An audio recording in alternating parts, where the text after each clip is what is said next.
വളരെ പ്രധാനപ്പെട്ട ഒരു വാർത്തയുമായി ഇടുക്കിയിൽ നിന്ന് രാഹുൽ വിജയൻ ചേരുന്നുണ്ട്. ഇടുക്കി ജലാശയത്തിൽ സർവീസ് നടത്തുന്നതിനിടെ ബോട്ടിന്റെ എഞ്ചിൻ നിലച്ചു. തലനാരിഴയ്ക്കാണ് അപകടം ഒഴിവായത്. കാറ്റടിച്ചു നീങ്ങിയ ബോട്ട് കരയിൽ ഉണ്ടായിരുന്നവർ കയർ വലിച്ചടുപ്പിക്കുകയായിരുന്നു. ആ ദൃശ്യങ്ങളാണ് കാണുന്നത്.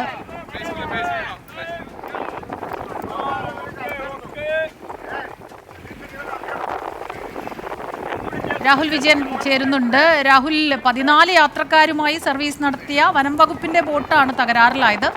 എന്താണ് കാരണം? വിവരങ്ങൾ പറയൂ. എല്ലാവരും സുരക്ഷിതരാണല്ലോ അല്ലേ?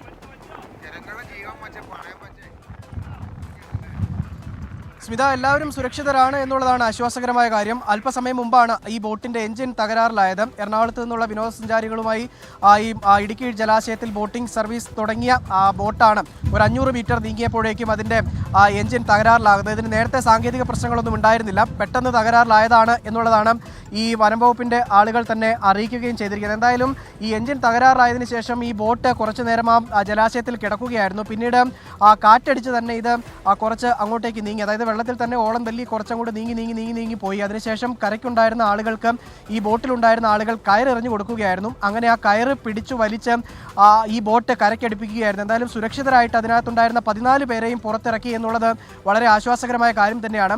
ഇതിൽ എന്തുകൊണ്ടാണ് ഇത്തരമൊരു സാങ്കേതിക തകരാർ ഈ ബോട്ടിനുണ്ടായത് എന്നടക്കമുള്ള കാര്യങ്ങൾ വിശദമായിട്ട് വനംവകുപ്പ് തന്നെയാണ് പരിശോധിക്കേണ്ടത്. ഒരുപാട് വർഷമായിട്ട് ഇവിടെ ബോട്ടിംഗ് സർവീസ് നടത്തുന്നതാണ്. ഇങ്ങനൊരു പ്രശ്നം ഇതിനു മുമ്പ് ഒരു തവണ മാത്രം ഉണ്ടായിട്ടുണ്ട് എന്ന് പറയുന്നു. അതിന് ശേഷമുള്ള കാലയളവിലൊന്നും വലിയ പ്രശ്നങ്ങളൊന്നും ഉണ്ടായിരുന്നില്ല. ഇത് അപ്രതീക്ഷിതമായ ഉണ്ടായ ഒരു സാങ്കേതിക തകരാറാണ്. അത് വനംവകുപ്പ് അടിയന്തരമായി പരിഹരിക്കുമെന്ന് പറഞ്ഞിട്ടുണ്ട്. എന്തായാലും ആളുകളുടെ ജീവന് വലിയ തരത്തിലുള്ള അപകടം ഉണ്ടാകാവുന്ന ഒരു സാങ്കേതിക തകരാറാണ് ഈ ഇടുക്കി ജലാശയത്തിൽ വെച്ച് ഈ ബോട്ടിനുണ്ടായത് എന്നുള്ളതാണ് ഏറ്റവും പ്രധാനപ്പെട്ട കാര്യം. ആളുകൾക്ക് വലിയ പ്രതിഷേധമുണ്ടായിരുന്നു. പിന്നീട് ആളുകളുടെ പ്രതിഷേധം തണുപ്പിക്കാൻ വേണ്ടി ആ ബോട്ടിന്റെ വിജയനാണ് വിവരങ്ങൾ നൽകിക്കൊണ്ടിരിക്കുന്നത്. രാഹുൽ, ആ ദൃശ്യങ്ങളിൽ കേൾക്കുന്ന ശബ്ദത്തിൽ തന്നെ ആരോ പറയുന്നുണ്ട്, ജനങ്ങളുടെ ജീവൻ പണയം വെച്ചാണോ ഇങ്ങനെയൊക്കെ, ഇത്ര അശ്രദ്ധയാണോ കാരണം എന്നൊക്കെ അവർ പറയുന്നുണ്ട്. ഇപ്പൊ രാഹുൽ നിൽക്കുന്നിടത്തും നല്ല കാറ്റുണ്ട്. രാഹുല് കാറ്റെടുത്ത് വീഴാതെ നോക്കണേ.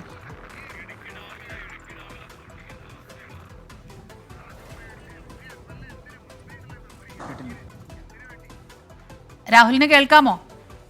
അതെ, തീർച്ചയായിട്ടും നല്ല കാറ്റാണ്.